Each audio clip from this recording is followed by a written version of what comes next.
अस्सलाम वालेकुम नाजरीन। मेरी तबीयत ठीक नहीं थी, इसलिए मैंने वीडियो अपलोड नहीं की। लेकिन आज के बाद इंशा अल्लाह मैं डेली वीडियो अपलोड करूँगी। आज मैं आपको डॉक्टर माही के मुताबिक रोज़ाना 2 लौंग खाने के 15 जादुई फ़ायदे बताऊँगी। वेट, ये मुदाफ़ियाती निज़ाम मज़बूत करती है। 2, हाज़मा बेहतर करती है और गैस ख़त्म करती है। 3, दांतों दस्त, मुंह की बदबू ख़त्म करती है।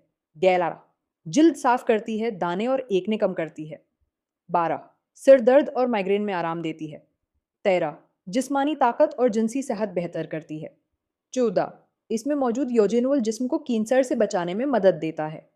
15, दिल की सेहत बेहतर करती है, कोलेस्ट्रॉल कम करती है और खून की रवानी बेहतर बनाती है।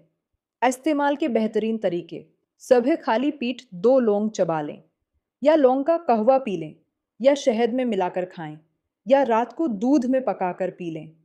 लौंग छोटी ज़रूर है, लेकिन फ़ायदे बहुत बड़े हैं। वीडियो अच्छी लगे तो मेरी चैनल को ज़रूर फॉलो करें।